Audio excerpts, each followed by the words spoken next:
Merci d'être venu ce soir. Je vais mettre les casquettes d'un professeur et d'un historien ce soir. J'ai tellement l'habitude de me lever et de dire « sortez votre Bible », mais cela n'aidera pas cette fois, puisque le sacerdoce catholique ne se trouve nulle part dans les Écritures, et donc nous ne pouvons pas commencer par là. Je veux parler du scandale du sacerdoce parce que, de toute évidence, nous sommes tous très conscients de la terrible tragédie qui se joue devant nous dans l'immoralité du sacerdoce catholique. Ce que je voudrais faire, c'est donner une perspective historique à cela, dans un certain sens une image plus large de ce qui se passe dans le sacerdoce. Pour ce faire, je dois parler un peu du scandale du sacerdoce lui-même, donc c'est un jeu de mots en quelque sorte. C'est un jeu de mots, si vous voulez, quand je parle du scandale du sacerdoce. Je ne parle pas seulement du scandale actuel, je parle de tout le scandale du sacerdoce lui-même en tant que structure hiérarchique de l'Église catholique romaine. Laissez-moi vous donner un peu le contexte. Il y a beaucoup à dire sur la théologie catholique romaine et nous pourrions l'exposer en montrant ses nombreuses erreurs. Nous pourrions parler de ces sources de révélation de la vérité divine qui ne sont pas incluses dans les pages des Écritures, ou nous pourrions parler de la corruption de la messe. Nous pourrions parler de l'idée que Marie est la co-rédemptrice, ce qui est bien sûr un concept blasphématoire. Nous pourrions parler de l'idée que Dieu est quelqu'un de dur et que si quelqu'un veut la grâce de Dieu, c'est seulement Jésus qui pourra la lui donner. Mais vous ne pouvez pas seulement aller à Jésus parce qu'il est assez dur lui-même, et donc il vaudrait mieux aller à Marie parce que personne ne peut résister à sa mère. Alors elle va parler à son fils et il parlera au Père et Marie vous obtiendra ce dont vous avez besoin, ou à défaut un autre saint. Nous pourrions parler de beaucoup de ces choses, des concepts du purgatoire, des concepts de l'absence de péché de Marie.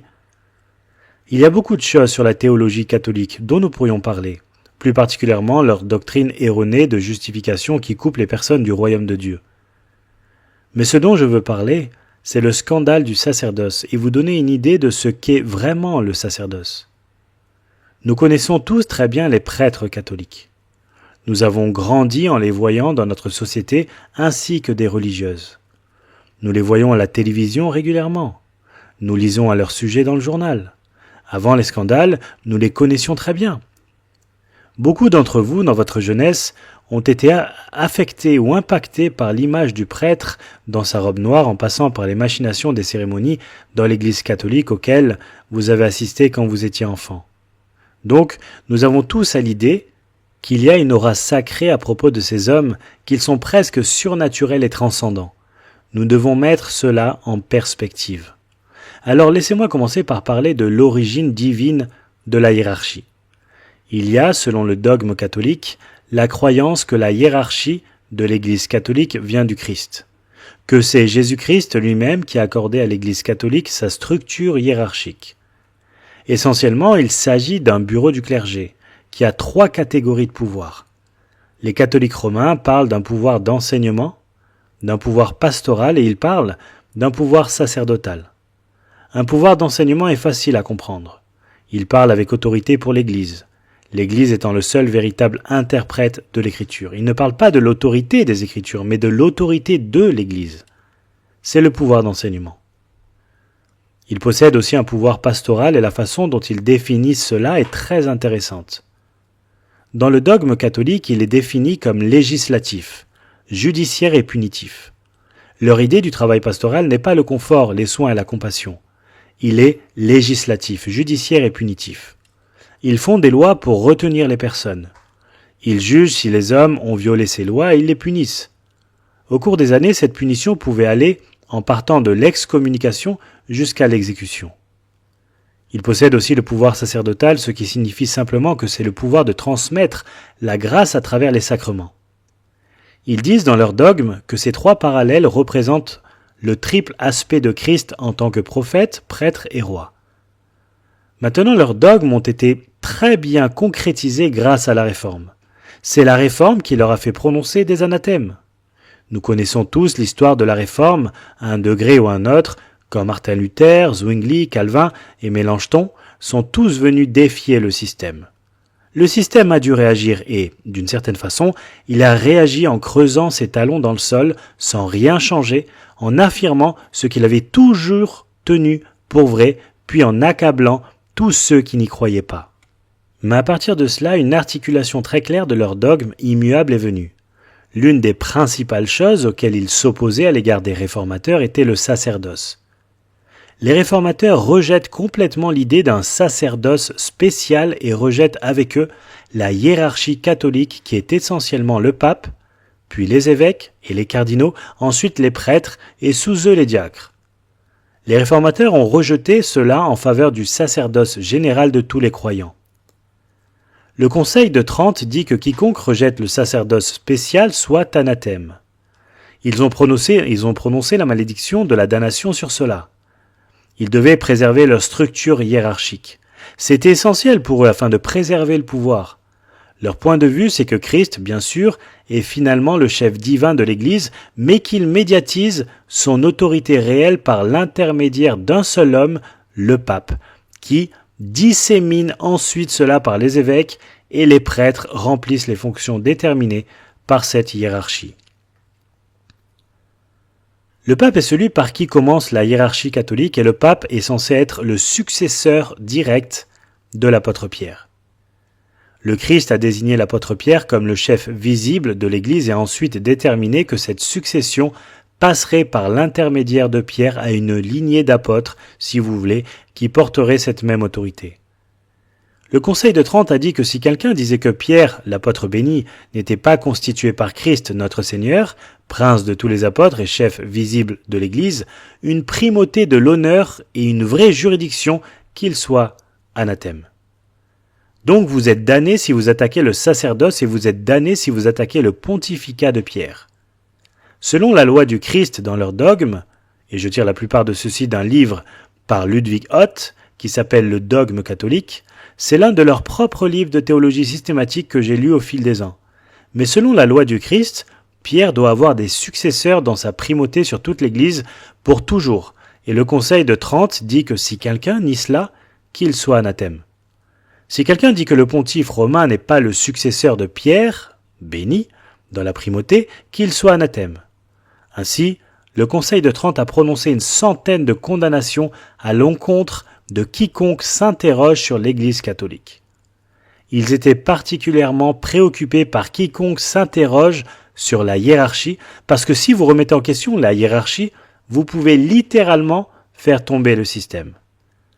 Le pape, selon le dogme catholique, possède un pouvoir suprême et absolu de juridiction sur toute l'Église, non seulement en matière de morale, et je lis, et de foi, mais aussi en matière de discipline et de gouvernement.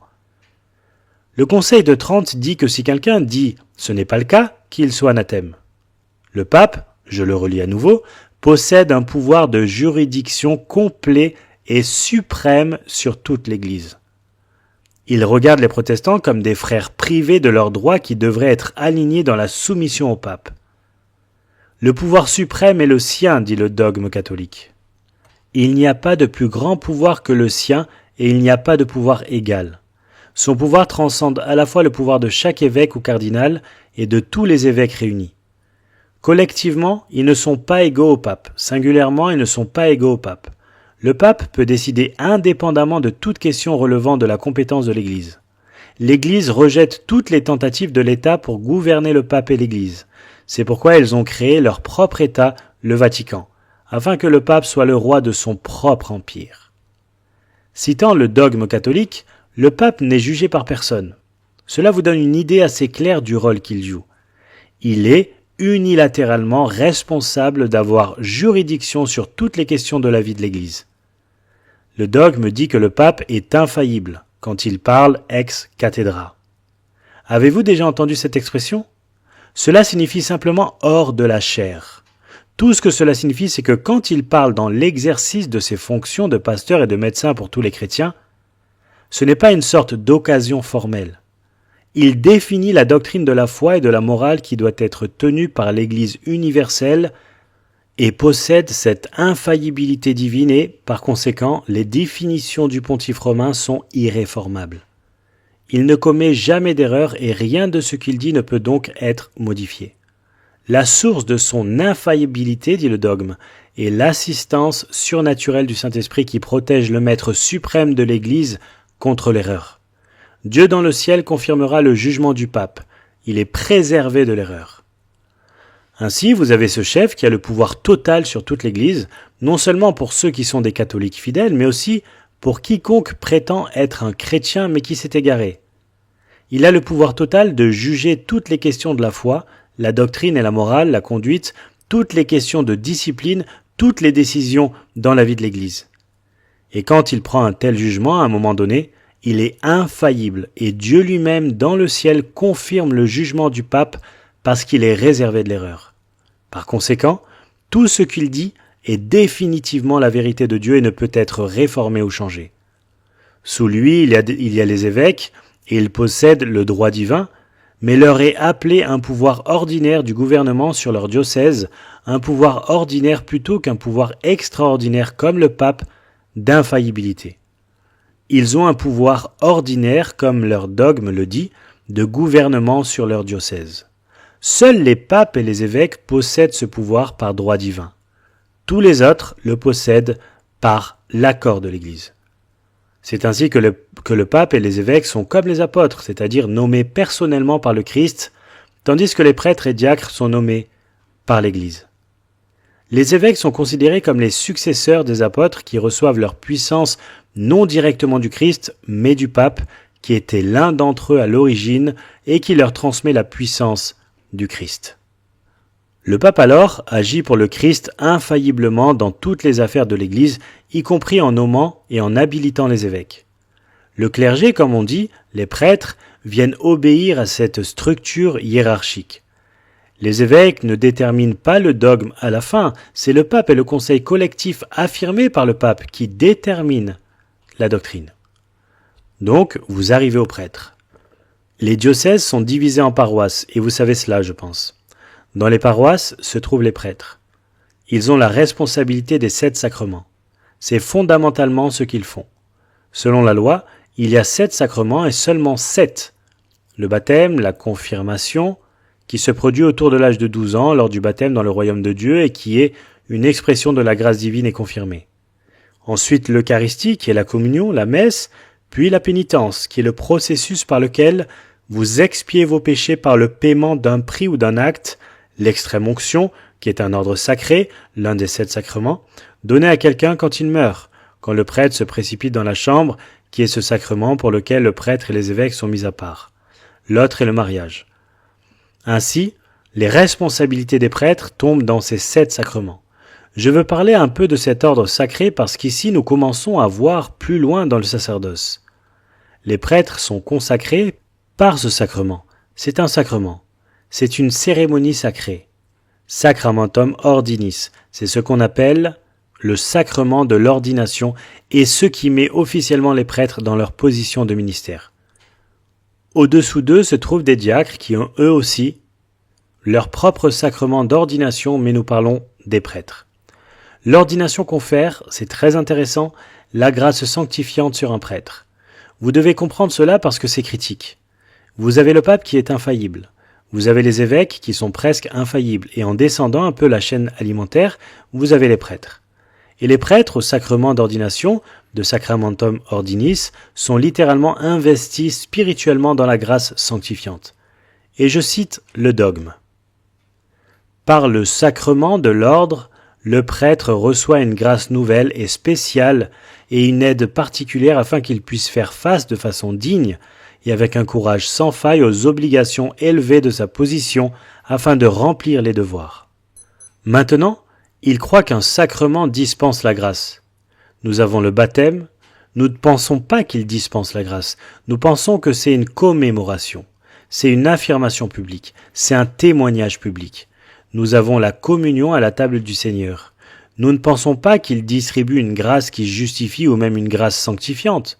Nous le voyons comme un mémorial, un souvenir de la mort du Christ. Mais pour eux, le sacrement distribue la grâce et le sacrement de l'ordination dispense une certaine grâce aux prêtres. Qu'est-ce que c'est ? Le dogme dit que le sacrement de l'ordre imprime un personnage sur le destinataire, un nouveau personnage. Je cite. Le caractère de l'ordre permet au possesseur de prendre une part active au sacerdoce du Christ. Il l'oblige à distribuer les trésors salvateurs du Christ. Et voici la clé. pour mener une vie moralement pure. C'est au moment de son ordination, qui ne peut jamais être répétée ou être annulée, c'est une fois pour toutes. C'est pourquoi ils ne savent pas quoi faire avec les prêtres qui abusent des personnes. En outre, le sacrement lui-même est censé leur insuffler une grâce sanctifiante pour leur permettre de mener une vie moralement pure. Une déclaration dans le dogme qui m'a coincé disait « Le sacrement de l'ordre confère un pouvoir spirituel permanent aux bénéficiaires. » Ainsi, le système enseigne que cet individu a reçu la grâce, le pouvoir spirituel permanent dans lequel il est littéralement entré dans le sacerdoce. Jésus-Christ est alors obligé de dispenser les trésors salvateurs de Christ. Il médiatise les trésors du Christ auprès des hommes et il a ainsi le pouvoir de mener une vie moralement pure. Maintenant, ce prêtre a presque vraiment pris une aura de sainteté. Permettez-moi de vous lire quelque chose. John O'Brien a un travail populaire appelé The Face of Millions, la foi des millions. Il a écrit ceci. Je pense que c'est vraiment fascinant. Quand le prêtre annonce les paroles merveilleuses de consécration à la messe, il atteint les cieux. Vous avez vu cette image? Il descend Christ de son trône et le place sur notre autel pour être offert de nouveau comme victime des péchés de l'homme. C'est un pouvoir supérieur à celui des saints et des anges, plus grand que celui des séraphins et des chérubins. Nous parlons d'un prêtre maintenant. Nous parlons de quelqu'un en réalité qui est considéré comme surnaturel. Il doit l'être s'il a un plus grand pouvoir que celui des anges, y compris les séraphins et les chérubins. Et pourquoi disent-ils cela? Non seulement à cause de cette grâce et de cette habilitation pour une vie morale, cet engagement dans le sacerdoce du Christ, mais parce que le prêtre peut atteindre le ciel, faire descendre Christ de son trône, le placer sur notre autel pour être offert à nouveau comme victime pour les péchés de l'homme. Il apporte littéralement Christ pour le sacrifice de la messe. Il continue d'écrire sur le prêtre et dit que c'est même plus grand que le pouvoir de la Vierge Marie. Tandis que la Vierge bénie était l'organisme humain par lequel le Christ s'incarnait une seule fois, le prêtre fait descendre le Christ du ciel et le rend présent sur notre autel comme victime éternelle des péchés de l'homme, non pas une fois, mais 1000 fois.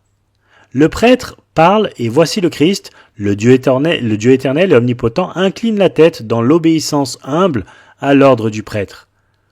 Il a le pouvoir d'aller au ciel et d'abattre Christ et de le sacrifier à nouveau sur l'autel de l'Église. Dans le paragraphe suivant, il écrit « De quelle dignité sublime la fonction du prêtre chrétien a ainsi le privilège d'agir comme ambassadeur et vice-régent du Christ sur la terre ?» Il continue le ministère essentiel du Christ. Il enseigne aux fidèles avec l'autorité du Christ. Il pardonne aux pécheurs pénitents avec la puissance du Christ. Il offre encore le même sacrifice d'adoration et d'expiation que le Christ a offert au calvaire. Ce n'est pas étonnant que le nom que les auteurs spirituels aiment particulièrement appliquer au prêtre est Altar Christus, car un prêtre est un autre Christ. Cela vous rappelle-t-il un verset? Si quelqu'un vient prêcher un autre Christ, nous avons notre propre conseil de Trente. Laissez-le être anathème. Ils sont considérés comme un autre Christ, Altar Christus. Cette messe bizarre, cette tentative bizarre de mettre le pouvoir entre les mains des hommes, n'a absolument rien à voir avec les Écritures. C'est une perversité, une torsion de la responsabilité spirituelle et du ministère pastoral. Pour les oreilles protestantes, ce sont des assertions vraiment troublantes. Elles le sont pour moi. De quoi parle-t-il quand il dit que le Christ est offert en sacrifice sur l'autel romain? Notre autel? Que signifie-t-il par le fait que le Christ, le Dieu omnipotent, incline la tête dans l'obéissance humble au commandement du prêtre et descend du ciel pour être offert encore et encore 1000 fois en sacrifice? Est-ce que cet homme ne va pas trop loin? Le Conseil de Trente, en sa 13e session en octobre 1551, a promulgué un décret concernant le très saint sacrement de l'Eucharistie. La messe à la fin du décret était une liste de canons fournissant des anathèmes pour ceux qui rejetteraient l'enseignement du Conseil. Puisque ces canons fournissent souvent des raccourcis et ils fournissent des définitions courtes et succinctes de l'enseignement romain, comme je l'ai dit plus tôt, je veux vous en donner quelques-uns, en particulier dans le concept de la transsubstantiation. Quand le Christ descend, vous savez comment il descend, n'est-ce pas? Ils prennent le pain et le prêtre le transforme littéralement en corps et sang de Jésus. C'est le Christ. Alors voici la prononciation de notre Conseil de Trente. Canon 1. Si quelqu'un nie que dans le sacrement de la très sainte Eucharistie sont contenus vraiment et réellement et substantiellement le corps et le sang ensemble avec l'âme et la divinité de notre Seigneur Jésus-Christ, et par conséquent le Christ entier, il dit qu'il est en elle seulement comme un signe, une figure ou une force, qu'il soit anathème. Ils ont condamné quelqu'un qui a dit que le prêtre n'a pas fait venir Jésus-Christ en entier. Canon 2. Si quelqu'un dit que dans le sacrement saint de l'Eucharistie, le pain et le vin restent conjointement avec le corps et le sang de notre Seigneur Jésus-Christ et nie ce merveilleux et singulier changement du pain dans le corps et du vin dans le sang, les apparences restant seulement de pain et de vin, ce changement que l'Église catholique appelle la transsubstantiation, qu'il soit anathème. Canon 8. Si quelqu'un dit que le Christ est reçu et que l'Eucharistie est reçue uniquement spirituellement et non pas aussi sacramentellement et réellement, qu'il soit anathème. C'est pervers. 11 ans plus tard, en 1562, la 22e session de Trente a eu lieu. Cette fois, le décret promulgué était intitulé « Doctrine concernant le sacrifice de la messe ». Et le décret le dit. Dans la mesure où ce sacrifice divin qui est célébré dans la messe est contenu et imité d'une manière non sanglante, le même Christ qui s'est offert une fois de manière sanglante sur l'autel de la croix. Le Saint Conseil enseigne donc que c'est vraiment propitiatoire et qu'il a cet effet. Que si nous, contrits et pénitents, avec un cœur sincère et une foi droite, avec de la crainte et de la vénération, nous attirons l'attention de Dieu, nous obtiendrons la miséricorde et trouverons la grâce à ce moment-là. C'est-à-dire que le salut se trouve dans la messe et, apaisé par ce sacrifice, la messe, le Seigneur accordera la grâce et le don de pénitence et le pardon, même pour les crimes et les péchés les plus ignobles. Donc, si vous allez à la messe avec la bonne attitude, vous sortez pardonné. Car la victime est la même offrande maintenant par le ministère des prêtres qui s'offrait alors sur la croix. Il n'y a pas de différence entre ce qu'un prêtre fait et ce que Jésus a fait sur la croix. Seule la manière est différente. C'est une citation directe du 2e chapitre du décret intitulé « Doctrine concernant le sacrifice de la messe ». Les fruits de ce sacrifice sanglant, nous le comprenons bien, sont reçus le plus abondamment à travers ce sacrifice non sanglant dans la mesure où celui-ci déroge de quelque manière du premier. C'est pourquoi, selon la tradition des apôtres, il est justement offert non seulement pour les péchés, les punitions, les satisfactions et autres nécessités des fidèles qui vivent, mais aussi pour ceux qui sont partis en Christ, mais qui ne sont pas encore complètement purifiés. Ainsi, la messe sauve les personnes qui sont vivantes et les personnes qui sont mortes, mais qui ne sont pas encore purifiées. Vous voulez débattre de cela? Écoutez ce que le Concile de Trente dit, canon 1. Si quelqu'un dit que dans la messe, un sacrifice véritable et réel n'est pas offert à Dieu, ou que ce qui est offert n'est rien d'autre que ce que Christ nous a donné à manger, qu'il soit anathème. Si quelqu'un dit, par ces paroles, faites ceci en mémoire de moi, si vous dites que Christ n'a pas institué les apôtres comme prêtres, il n'a pas ordonné que les prêtres offrent son propre corps et sang, qu'il soit anathème. Si vous dites que Christ n'a pas institué le sacerdoce pour offrir la messe, vous êtes anathème. Canon 3. Si quelqu'un dit que le sacrifice de la messe est seulement un acte de louange et d'action de grâce, ou que c'est une simple commémoration du sacrifice consommé sur la croix, mais pas propitiatoire, si vous dites qu'il n'y a pas de propitiation dans la messe, ou que cela ne profite qu'à celui qui reçoit et ne doit pas être offert pour les vivants et les morts, pour les péchés, la punition, les satisfactions et autres nécessités, qu'il soit anathème. C'est-à-dire que si vous dites que la messe n'est pas propitiatoire pour les péchés des vivants, et si vous dites que ce n'est pas propitiatoire pour les péchés des morts, vous êtes maudit. Canon 4. Si quelqu'un dit que par le sacrifice de la messe, un blasphème est jeté sur le très saint sacrifice du Christ, si vous dites que la messe est un blasphème, nous dirons qu'il soit anathème. Canon 5. Si quelqu'un dit que c'est une tromperie de célébrer des messes en l'honneur des saints afin d'obtenir leur intercession auprès de Dieu, comme l'Église le stipule, qu'il soit anathème. En lisant ces canons, vous pouvez dire par leur réponse ce que les réformateurs disaient. Canon 6. Si quelqu'un dit que le canon de la messe contient des erreurs, qu'il soit anathème. Cela ouvre tout, n'est-ce pas? C'est une disposition générale. Donc, si je peux résumer les enseignements de l'Église catholique romaine sur la messe, selon le Conseil de Trente, qui préserve le rôle principal du prêtre, le résumé irait comme ceci. Jésus-Christ est vraiment, substantiellement, 1. Jésus-Christ est vraiment, substantiellement présent dans le sacrement de l'Eucharistie. 2. La transsubstantiation implique le changement du pain en corps de Christ et la transformation du vin en sang du Christ. 3. Puisque l'on dit que le Christ est réellement présent dans l'Eucharistie, les éléments eux-mêmes, après la consécration, sont dignes d'adoration. Il les adore. 4. Le sacrifice de la messe est proprement appelé propitiatoire, en ce qu'il provoque le pardon du péché. 5. Dans l'institution de la messe au dernier repas du Seigneur, le Christ offrit son propre corps et son propre sang au Père en utilisant les signes du pain et du vin. Il nomma ainsi les apôtres comme prêtres du Nouveau Testament et ils passent le sacerdoce les uns aux autres. 6. Le sacrifice de la messe est proprement offert pour les péchés, la punition, la satisfaction et toutes les nécessités, non seulement pour les vivants, mais aussi pour les morts. Et enfin, quiconque nie la véracité de l'une de ces proclamations est maudit. Maintenant, quelqu'un va bien dire, c'est le Conseil de Trente, il date des années 1500. Est-ce encore l'enseignement de l'Église? Absolument. Comment cela ne pourrait-il pas être l'enseignement de l'Église parce que l'Église est infaillible et irréformable? C'est pourquoi dans l'histoire de l'Église catholique, rien ne change jamais. L'Église absorbe sa dissidence. Elle absorbe son immoral. Elle absorbe ses hérétiques. Elle absorbe tout le monde et perpétue le système.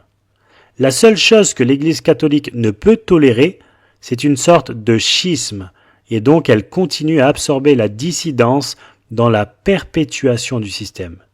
Elle est pleine de toutes les sortes de croyances misérables, de tous les niveaux d'immoralité et de toute espèce de mépris de la loi catholique à travers les laïcs.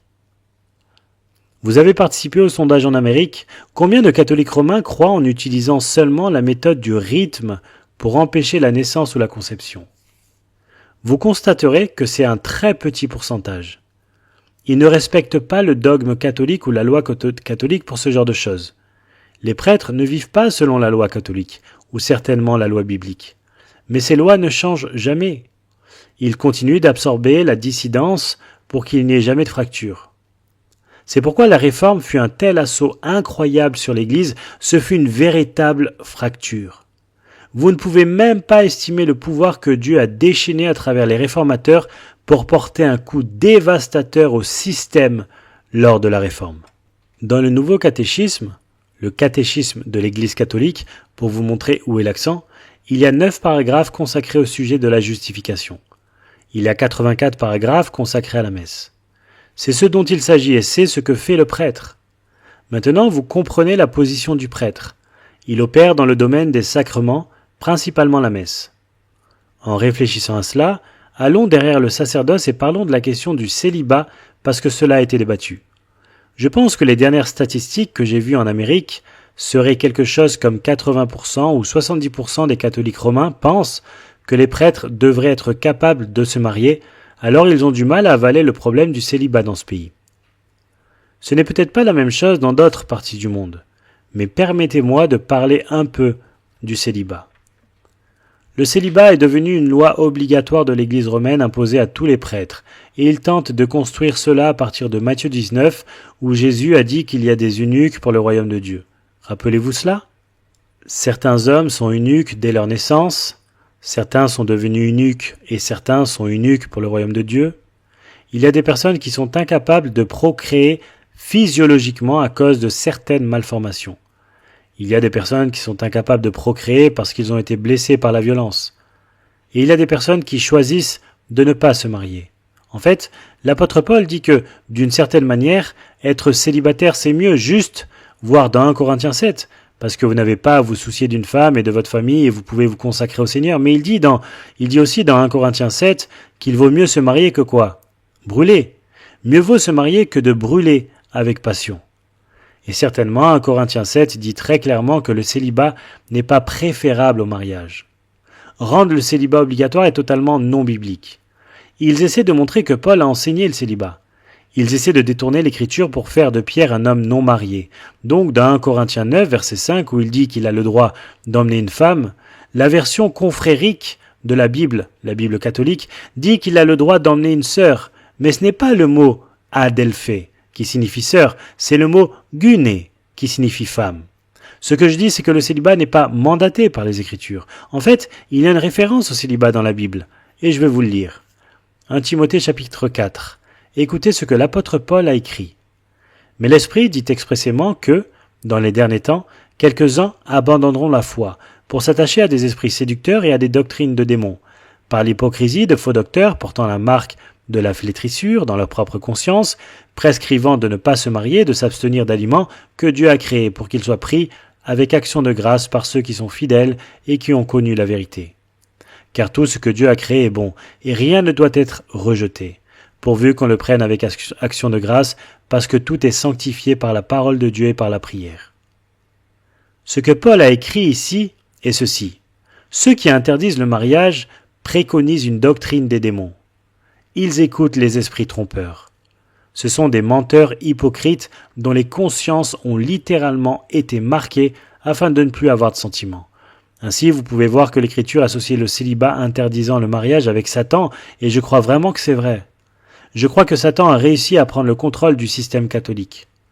De plusieurs façons, cela est manifeste, mais en termes clairs, l'une des façons dont il a démontré sa présence dans ce système est à travers l'interdiction du mariage que Dieu a créé, dit l'Écriture, pour être partagé avec gratitude par ceux qui croient et connaissent la vérité.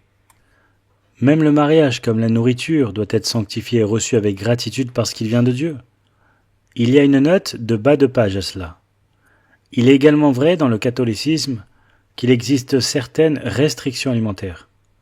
Tout le monde dans le système catholique sait qu'il ne faut pas manger de viande le vendredi.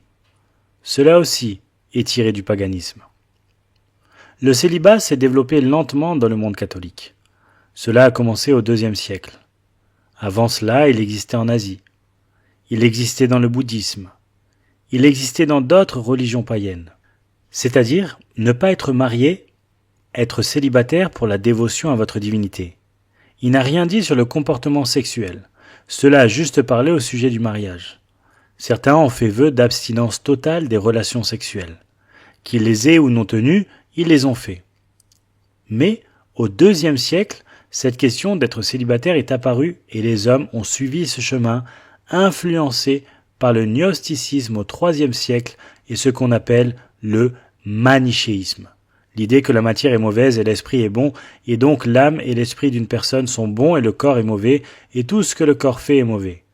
Et ainsi, dans ce concept gnostique, pervers et tordu, ils ont senti que les plus hauts niveaux de spiritualité étaient atteints par ceux qui reniaient littéralement leur corps de tous ses désirs. Alors ils ont fait vœu de pauvreté. Ils ont prononcé des vœux de chasteté, ce qui serait différent d'un vœu de célibat. Le célibat est lié au mariage et la chasteté à l'activité sexuelle.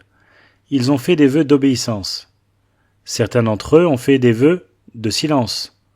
Ils ne voulaient pas que le corps fasse quoi que ce soit et ils ne voulaient pas s'inquiéter de ce qu'il portait. Ils ne voulaient pas se plier à l'un de ses désirs. Ils ne voulaient manger que des régimes maigres et austères et certains d'entre eux ne voulaient même pas entendre le corps parler et ainsi ils ont fait vœu de silence. Et puis vint l'idée que c'était une imitation de la Vierge Marie, avec un mépris total pour le fait qu'après la naissance de Jésus, Marie et Joseph avaient toute une famille pleine d'enfants. Mais le mensonge du système, c'est qu'elle est restée vierge jusqu'à sa mort. Ils ont également élevé le célibat parce qu'ils ont dit que le Christ était célibataire et que c'était pour imiter le Christ. L'idée a commencé à se développer que si les personnes le faisaient volontairement, si les laïcs le faisaient volontairement et montaient à ce haut niveau de dévotion spirituelle, ne serait-il pas impératif que leurs dirigeants atteignent ce haut niveau aussi? Et c'est encore l'influence de certaines de ces idées philosophiques. Les évêques et les prêtres ne devaient-ils pas être les modèles? Ainsi, au IIIe siècle, vous avez commencé à avoir des prêtres célibataires et pour la première fois au IIIe siècle, le conseil d'Elvira en Espagne a posé la première loi que nous pouvons trouver dans l'histoire pour imposer le célibat.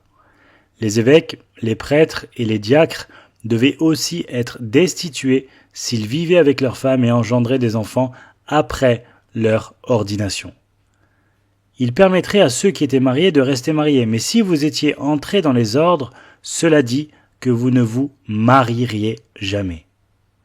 Un décret similaire a été promulgué sous le Conseil romain sous le pape Siricius de 384 à 399. Donc il y avait quelques déclarations définitives faites durant ce siècle, le IVe siècle.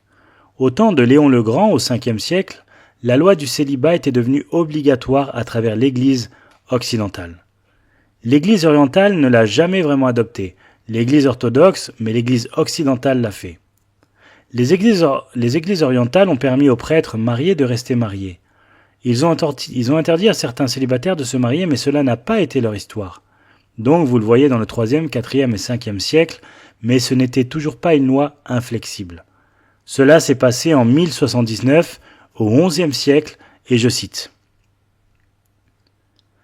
Ce mandat pour le célibat a généré toutes sortes d'immoralités. Les demeures des prêtres étaient souvent des tanières de corruption. Il était fréquent de voir des prêtres fréquenter des tavernes, jouer et avoir des orgies avec des querelles et des blasphèmes. Beaucoup de prêtres ont gardé des maîtresses et des couvents sont devenus des maisons de mauvaise réputation. Dans de nombreux endroits, les hommes étaient ravis de voir le prêtre avec une maîtresse parce que les femmes mariées seraient à l'abri. Cela a été fait sous un homme nommé Hildebrand, qui est connu dans l'histoire catholique comme le pape Grégoire VII. Il a vécu de 1023 à 1085. Pourquoi a-t-il fait cela? Pourquoi a-t-il décidé que c'était une loi absolue fixe? Quand il a fait cela, immédiatement ce qui s'est passé, c'est que le prêtre, s'il voulait continuer à être un prêtre, devait être totalement séparé de sa femme et définitivement de ses enfants, pour de bon. Plus que cela, tous ses biens étaient confisqués. Tous. Et les raisons? La politique et le matériel. Les prêtres, jusque-là, étaient des personnes très influentes.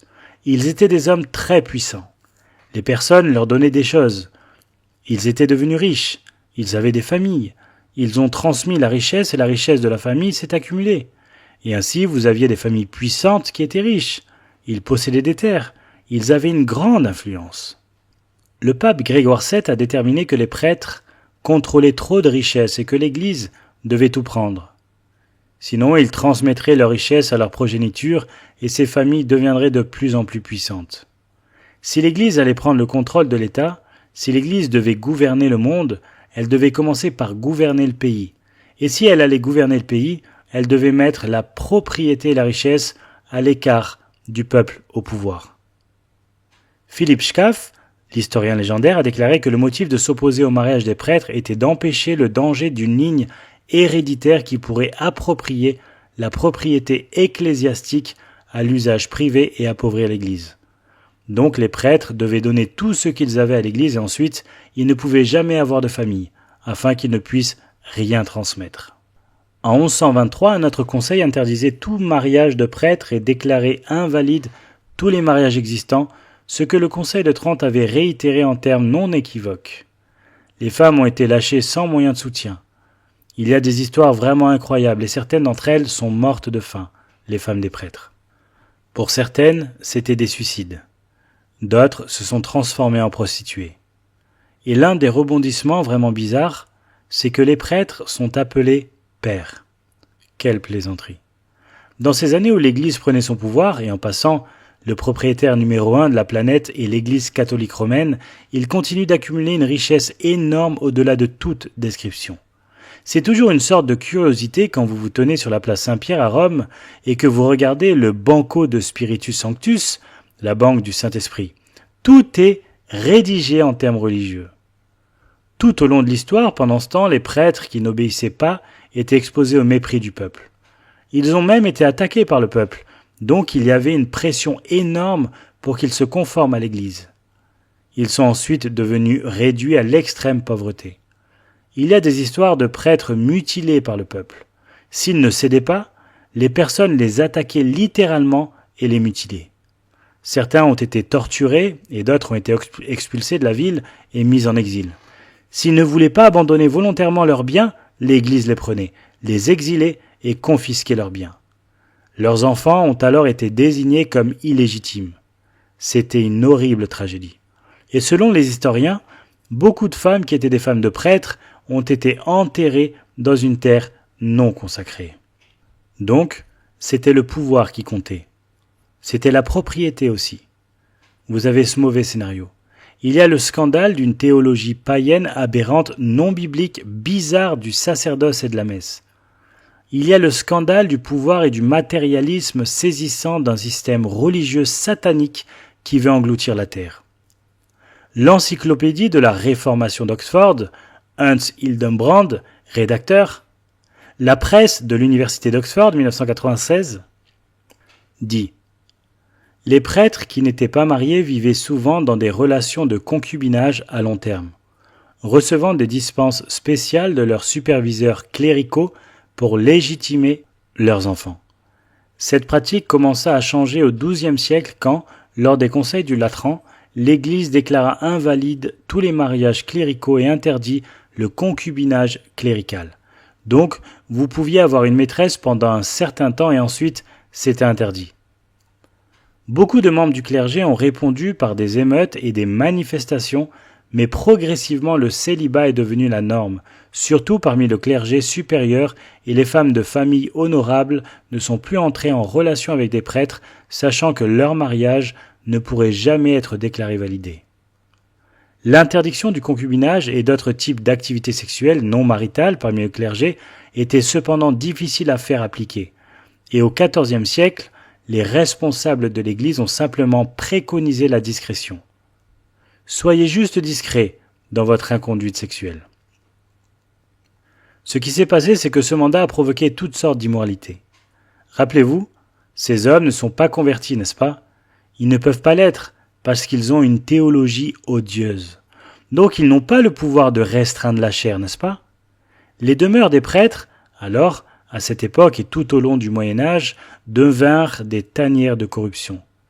Il était courant de voir les pires et les plus grossiers types de péchés perpétrés par les prêtres. Il y en avait qui faisaient vœu de chasteté et s'efforçaient d'être purs, mais un vœu de célibat n'était pas un vœu de chasteté. Et en passant, selon le droit canonique, c'est la loi de l'Église romaine, un vœu de célibat est rompu si le prêtre se marie, mais il n'est pas cassé s'il s'engage dans des relations sexuelles. Vous ne brisez pas le vœu de célibat, dit la loi canonique, par des relations sexuelles. Vous devez vous marier pour enfreindre la loi du célibat. Donc, un sacerdoce célibataire n'est rien. Il n'a rien à dire sur la conduite. Et de plus, je lis le dogme. Le pardon pour les relations sexuelles vient par confession à un collègue prêtre. C'est tout ce que vous avez à faire. Vous me dites le vôtre et je vous dirai le mien, n'est-ce pas? C'est tout ce que vous avez à faire pour l'effacer. Ceci est un aparté. Mais toute cette chose confessionnelle, vous prenez des hommes avec des passions sexuelles normales, vous les mettez dans une situation où cela est restreint et ils doivent se retenir sans aucun pouvoir divin, ce qui est impossible à faire, poussés par la luxure, la convoitise de la chair, la convoitise des yeux, la fierté de la vie. Voilà ce qui fait tourner le monde. Vous les mettez comme cela, vous les mettez dans des monastères, vous les mettez dans des séminaires, vous les mettez en conclave avec d'autres hommes avec le même genre de frustration sexuelle refoulée et vous les mettez ensuite tous les jours dans un confessionnal, dans l'anonymat, où ils s'assoient et écoutent tout le monde raconter toutes leurs iniquités, et vous me dites que c'est un environnement sain et qu'un homme non converti va s'asseoir dans cet environnement et avoir des pensées saintes? C'est une aggravation de la malédiction. Cela produit un niveau d'hypocrisie qui est stupéfiant. En passant, vous obtenez l'absolution du péché sexuel par la confession à un prêtre. L'absolution pour tout prêtre qui épouse quelqu'un doit passer par une seule personne, le pape. Vous devez aller jusqu'au pape pour obtenir l'absolution et ensuite il y a une pénalité sévère. Pourquoi? Parce qu'il se soucie plus d'un prêtre qui se marie et de l'impact que cela aura sur la puissance du système que d'un prêtre qui commet un péché sexuel. Le mariage est bien pire pour eux que le péché sexuel parce qu'il menace le pouvoir et la propriété de l'Église. Et pourtant, n'est-il pas bizarre que l'Église catholique romaine considère que le mariage est un sacrement? Et pourtant, c'est un sacrement de mariage que les plus saints, les prêtres et les religieuses, ne peuvent pas connaître. En passant, le Conseil de Trente a prononcé un anathème contre tous ceux qui enseignent que l'état de mariage est préférable au célibat. Ils ont donc damné quiconque pense que le mariage est préférable. Vous savez, Jésus a même dit que tous les hommes ne peuvent pas supporter le célibat. Paul a dit qu'il vaut mieux se marier que de brûler. Laissez-moi vous dire. C'est vrai même pour les célibataires non prêtres qui prolongent leur célibat. Je vais juste vous donner un petit conseil. Trouvez quelqu'un. N'attendez pas le Messie. Trouvez quelqu'un. Rendez-vous disponible et reconnaissez votre tentation. Aux yeux du sacerdoce, il y a une impureté inhérente dans le mariage qui vient de l'idée manichéenne et gnostique du mal de la chair. Il y a une impureté dans le désir romantique. Il y a une impureté dans l'amour normal. Il y a quelque chose de honteux là-dedans et le désir de procréation est en quelque sorte l'ennemi de la dévotion spirituelle. J'ai de la compassion pour les prêtres. Ils sont littéralement, dans de nombreux cas, des bombes à retardement sexuel. C'est seulement une question de quand cela va exploser. Ce groupe de personnes en soi a une vision déformée du mariage parce qu'il est obsédé par l'aspect sexuel de celui-ci. Ils pensent que le mariage, c'est du sexe, procréer de petits catholiques, et c'est tout. J'ai été fasciné de lire dans le livre de Loren Bottner, Le catholicisme romain, cette citation. La plus grande collection de livres sur le sexe au monde se trouve dans la bibliothèque du Vatican. Qui les emprunte? Sont-ils là pour faire un travail scolaire? Ces pauvres personnes. C'est une phrase horrible. Il vaudrait mieux qu'ils soient en prison pour qu'ils puissent y vivre un temps limité puis en sortir pour mener une vie normale.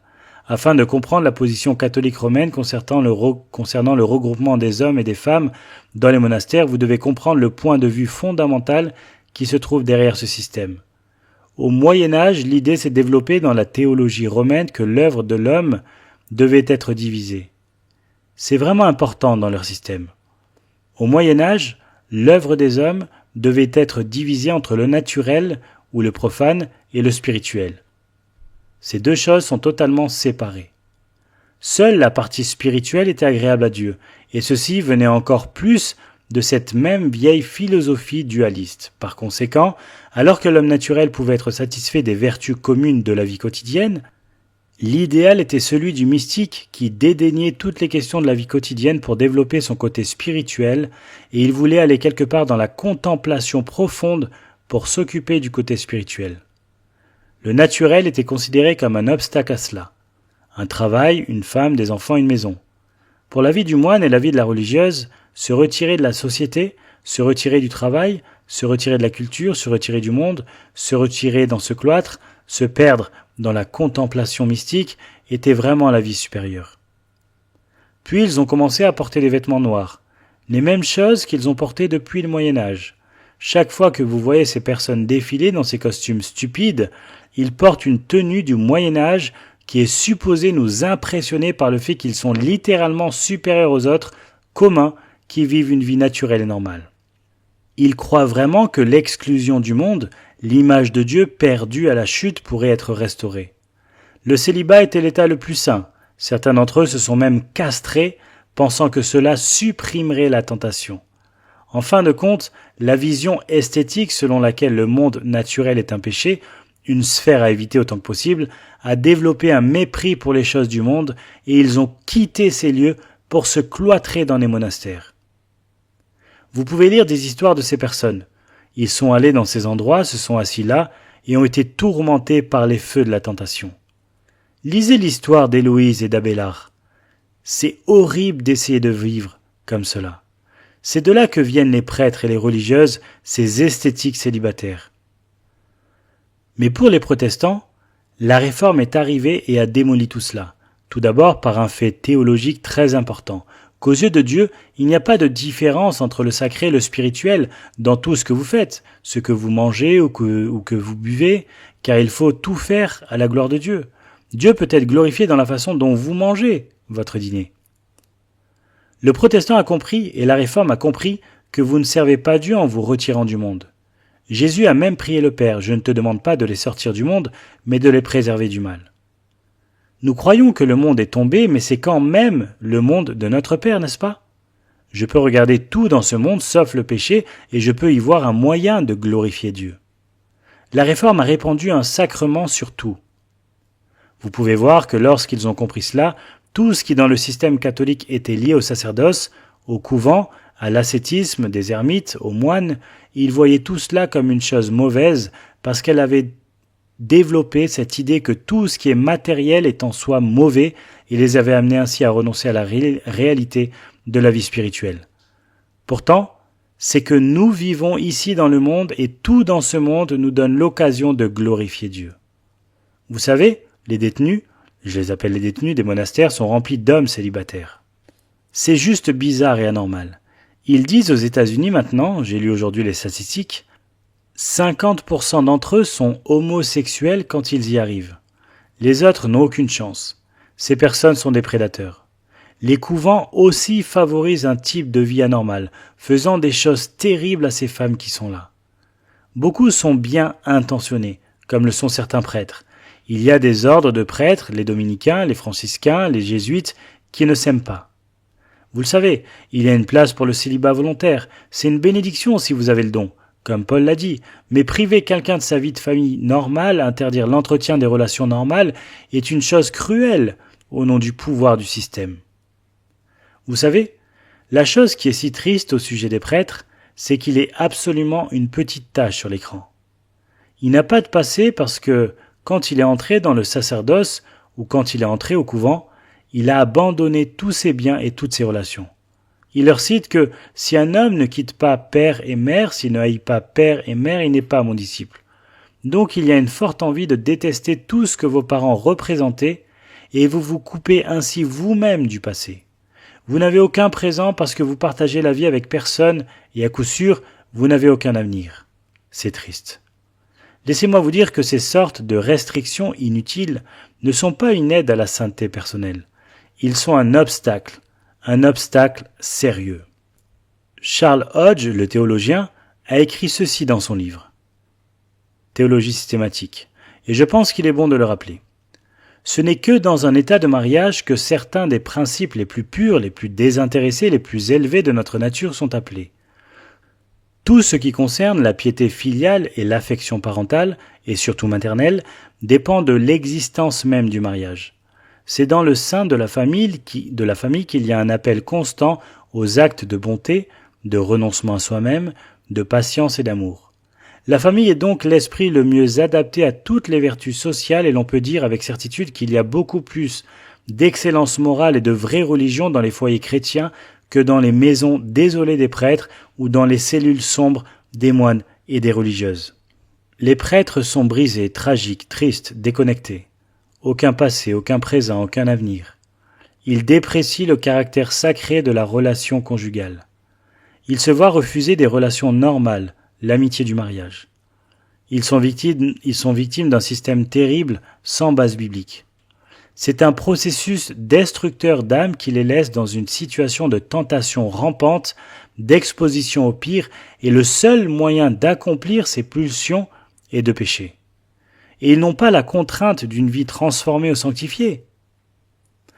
Emmett McLaughlin écrit dans son bouquin « La vie d'un prêtre ». C'est un ex-prêtre. C'est extrêmement solitaire. Il habite dans un grand presbytère. Il est toujours seul. D'autres prêtres ne sont pas intéressés par lui ou par ses doutes et ses scrupules. S'il est le seul prêtre dans une mission solitaire ou paroissiale, il est encore plus seul. Alors que ces années s'écoulent et que les souvenirs du séminaire et sa rigidité s'estompent, la prise de conscience peut paraître que sa vie n'est pas surnaturelle, mais une complète frustration mentale, spirituelle et physique. Il voit dans sa paroisse et dans sa communauté une vie normale dont il a été coupé. Il voit l'enfance spontanée qui lui a été refusée.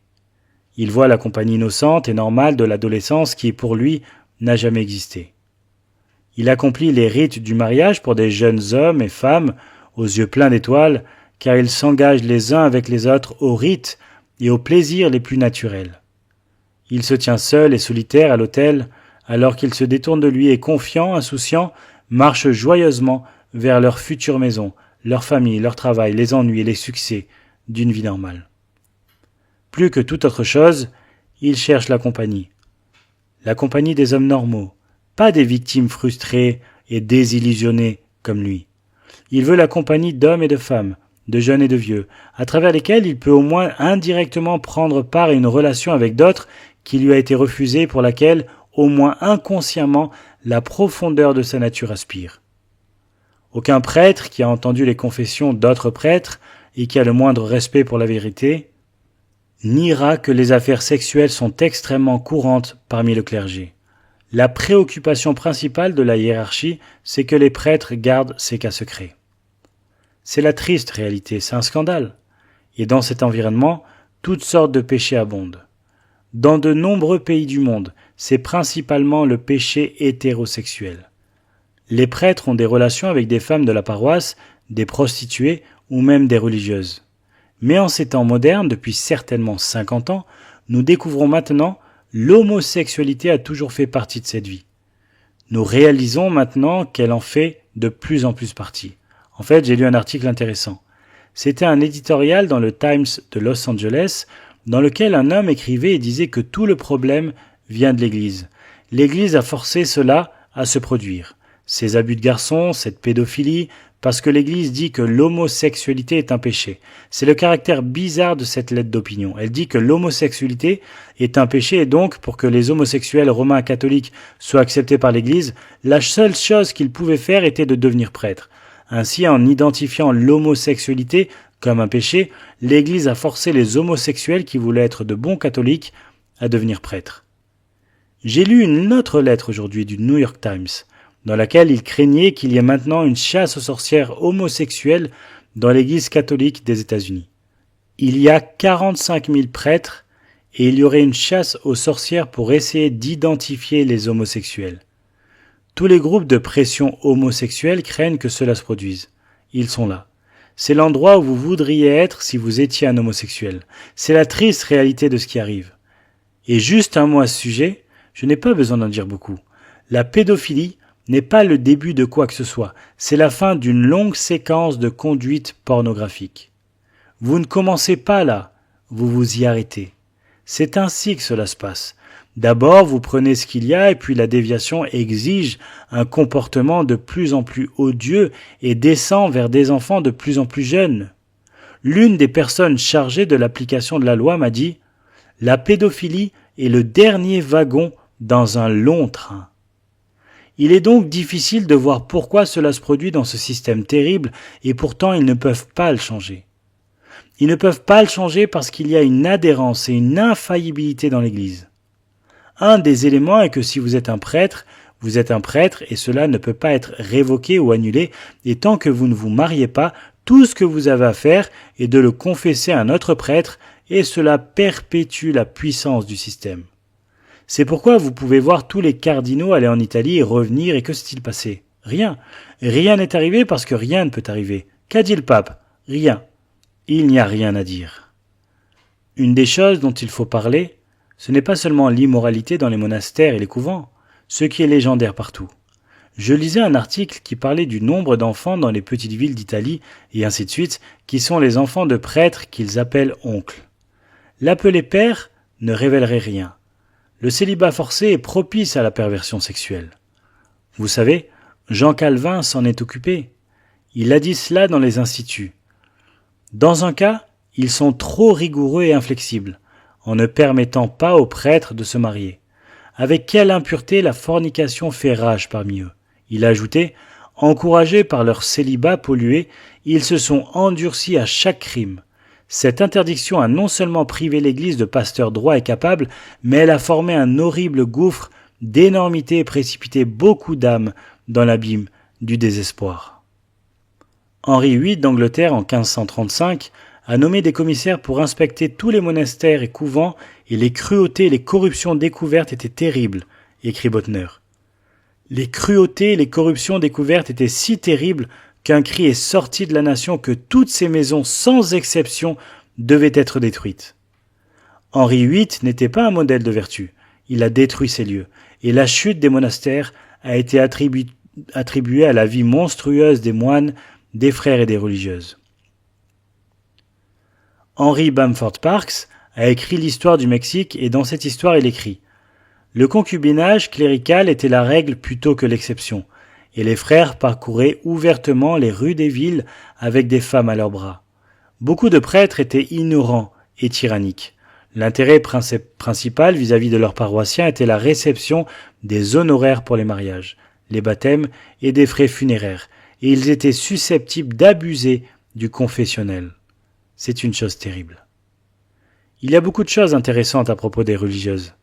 Je me demandais toujours pourquoi certaines filles deviendraient religieuses, n'est-ce pas? Pourquoi quelqu'un ferait-il cela? Dans mes lectures, j'ai découvert que le confessionnal, est la cabine de recrutement des couvents. Quand une femme entre dans un couvent, elle renonce à sa famille. On lui dit essentiellement qu'elle doit haïr ses parents et sa famille. C'est une déconnexion difficile pour une femme, plus dure que pour un homme. Elle doit massacrer tous ses instincts maternels qui sont donnés par Dieu. Elle doit mettre à mort l'idée d'être prise en charge par un homme qui est donné par Dieu, pour entrer dans cet environnement stoïque. On lui donne une alliance parce qu'elle épouse qui ? Jésus. Elle doit porter cette tenue médiévale bizarre composée d'une longue robe noire, symbole de chagrin. C'est ce que c'est le symbole de la mort. Et puis une coiffe grotesque, ce qui n'est pas bon en été, en hiver ou au vent. Mais vous savez, il les recrute au confessionnal. Il profite particulièrement des femmes qui sortent d'une relation brisée et elles sont profondément blessées. Ils apprennent à les connaître parce que dans une église paroissiale, les mêmes personnes reviennent et cherchent une âme sensible pour se confesser. Et elles viennent souvent à la messe parce qu'elles ont traversé quelques difficultés et à ce moment-là, c'est vraiment facile de pousser cette personne dans un temps de faiblesse, un temps de souffrance, pour leur faire prendre cet engagement bizarre. Emmett McLaughlin écrit « La religieuse est l'un des produits les plus remarquables de l'Église catholique romaine. Elle est une esclave absolue dont la volonté d'offrir sa vie devrait remplir les dirigeants communistes de jalousie. Une personne par qui la hiérarchie dissimule son esclavage par l'alliance à son doigt.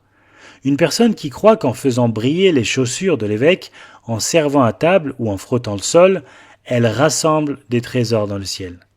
C'est elle qui rend possible les centaines d'hôpitaux de l'Église, celle qui enseigne dans les écoles paroissiales et les orphelinats, et ainsi de suite. Elle est aussi une femme avec tous les désirs, les instincts, les amours et les haines dont une femme est capable, soumise à son homme par l'endoctrinement de son mariage avec le Christ, souvent méchante et disant des ragots envers les sœurs et les infirmières de l'hôpital, maternelle dans ses relations avec les prêtres et les enfants, matriarcale dans ses politiques mesquines pour le contrôle de son hôpital et de son couvent. Cela continue encore et encore. Elle étouffe elle-même tous ses désirs normaux. La position des religieuses cloîtrées, c'est vraiment un groupe étrange. Vous savez, il y a des religieuses qui font vœu de silence et passent toute leur vie sans jamais parler. Elles ne disent jamais un mot et elles pensent que d'une façon ou d'une autre, elles vont obtenir le salut comme ça. Bottner dit « Dans la configuration de l'Église catholique romaine, c'est le confessionnal qui nourrit les couvents. Le travail de base est fait sur la fille catholique dans l'école paroissiale, où la religieuse fait l'objet d'un glamour sacré, une réplique de la Vierge Marie. L'institution du confessionnal permet aux prêtres de trouver les filles qu'ils veulent. Et ils essaient en fait de choisir celles qui leur plaisent. Habituellement, les aveux commencent à l'âge de 7 ans. Par ce moyen, le prêtre apprend à connaître le cœur et l'âme même de celles qui viennent se confesser, lesquelles seraient souhaitables au service de l'Église, celles qui peuvent être persuadées et celles qui ne le peuvent pas.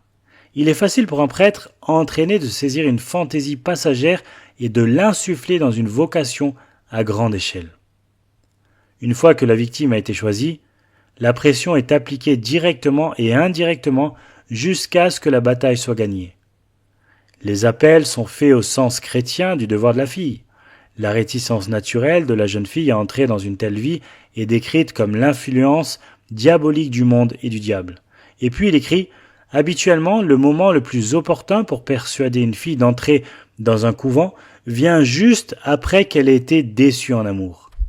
La romance affaiblie offre souvent au prêtre sa plus précieuse opportunité. » Hélène Conroy a écrit ceci. Une jeune fille dans la première ruée de la honte et de l'agonie à l'éclatement de sa romance est une victime facile de tout prêtre. Sachant qu'un tel chagrin ne peut pas durer longtemps, la fille est pressée d'entrer dans un couvent.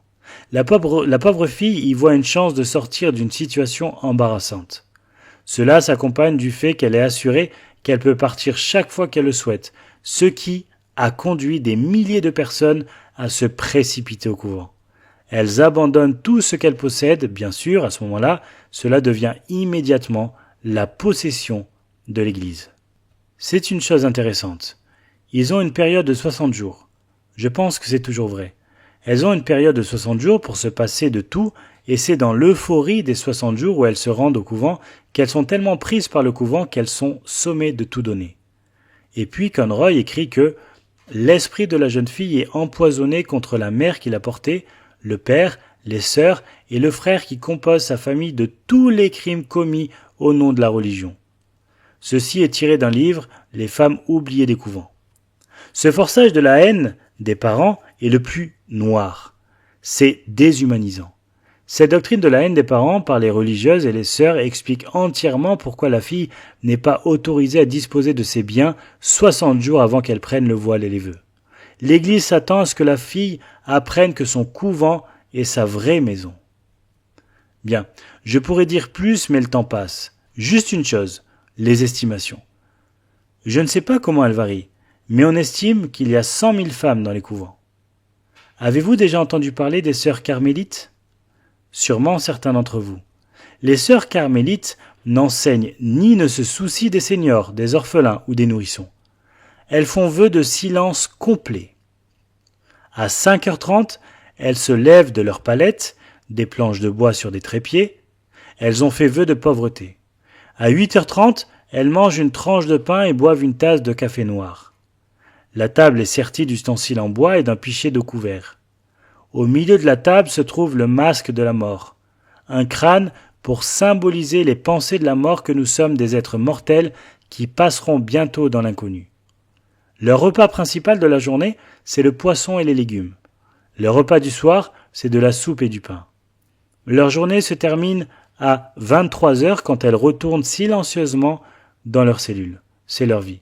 Je veux dire que je suis surpris qu'Amnesty International ne fasse pas de raid sur ces lieux. Comment ces âmes pitoyables peuvent-elles être atteintes ? Qu'est-ce qu'il y a à dire de tout cela ? Comment atteindre quelqu'un dans un couvent ? Vous ne le pouvez pas. Est-ce un stratagème de Satan ? Enfermez-les dans une fausse religion afin que personne ne puisse les approcher, puis faites vœu de silence. Eh bien, là il y a une phrase de damnation, n'est-ce pas ? Ils ne peuvent même pas poser une question ou avoir une conversation. C'est un truc méchant. Comment atteindre ces personnes ? Comment atteindre les prêtres ? Nous pensons en quelque sorte que, vous savez, vous avez tous ces évangéliques qui pensent que nous devrions simplement être amis avec ce système. Est-ce bizarre ? Ce que nous devons faire, c'est sauver ces personnes et la seule façon de les sauver sera par l'évangile. Mais je pense que nous devons dire ce qu'il faut dire.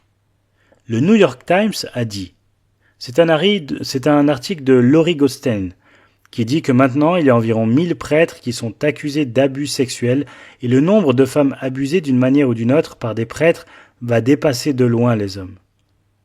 Que faisons-nous avec ces pauvres, ces personnes qui sont piégées dans ces choses terribles et pécheresses ? Il n'y a qu'un seul remède. Et si vous connaissez quelqu'un qui a vécu ça, vous devez partager l'évangile avec lui. Une autre petite note que j'ai écrite, il s'agit d'un délinquant homosexuel selon les dernières données. Ceci est tiré de WorldNet, il y a 2 ou 3 jours. Le délinquant homosexuel masculin moyen abusera 150 garçons. Le violeur hétérosexuel 20 filles en moyenne. La pédophilie est une partie fondamentale du mouvement homosexuel, donc c'est un scandale de proportions massives, mais plus qu'un simple scandale, c'est un horrible système satanique qui a capturé les âmes de ces personnes. Nous ne pouvons absolument pas conclure d'alliance avec cela. Richard John Neuhaus, vous connaissez ce nom ? N'est-il pas l'auteur de ce document 2CT que Colson et tous ses hommes ont signé ? Richard John Neuhaus a déclaré qu'il n'était pas favorable à l'interdiction des hommes homosexuels au sacerdoce. Je pense que nous découvririons probablement que nous excluons rétroactivement un grand nombre de saints canonisés pendant plus de 2000 ans. Est-ce un problème à long terme ? Il n'a pas besoin de dire cela. Si j'étais lui, je n'aurais pas dit cela. Pourquoi le dirait-il ? Parce que cela n'a vraiment pas d'importance dans le système. Je reviens un peu en arrière. Si le Fils te rend libre, tu seras vraiment libre. Ces personnes doivent être délivrées et libérées. Vous dites, comment ferons-nous cela ? Si vous en rencontrez un, vous devez le traiter avec compassion. Mais vous devez reconnaître qu'il est probablement dans une profonde tourmente et que vous devez parler de liberté et de délivrance en Christ. Prions seulement que Dieu commence à nous donner des occasions de témoigner aux prêtres et aux religieuses. Ne serait-ce pas génial ?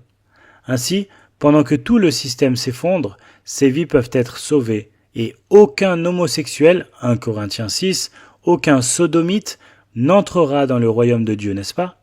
Mais Paul a ensuite suivi en disant que tels étaient certains d'entre vous, mais vous avez été quoi? Lavés. Ne serait-ce pas génial? Prions juste pour que Dieu nous donne l'occasion de voir ces pauvres personnes emprisonnées dans un système satanique, lavées et sanctifiées. Vous ne devriez même pas être pasteur si vous n'êtes pas le mari d'une femme, n'est-ce pas?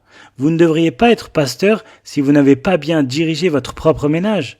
Vous ne devriez pas être pasteur si vous n'avez pas d'enfants fidèles qui ne sont pas accusés de dissipation ou d'insubordination. Ces personnes-là ne devraient pas être des pasteurs. De plus, ils ne sont pas chrétiens. Écoutez ceci. Si vous dites que vous avez de la communion avec lui, mais que vous marchez dans les ténèbres, vous mentez et n'êtes pas dans la vérité. Ils disent qu'ils ont une communion élevée avec Dieu. C'est un mensonge. Et vous voulez savoir? Je pense que dans de nombreux cas, ils le savent. Ils savent qu'il n'y a pas de victoire sur leur terrible situation. Il y a probablement quelques exceptions à cela, des hommes et des femmes qui font du bien et se sentent bien à ce sujet. Il pourrait même y avoir des personnes qui ont réellement confessé que Jésus-Christ est le Seigneur et ont été rachetés et ils sont toujours coincés quelque part dans ce système. Dieu pourrait le faire. Cela doit être une autre forme de torture.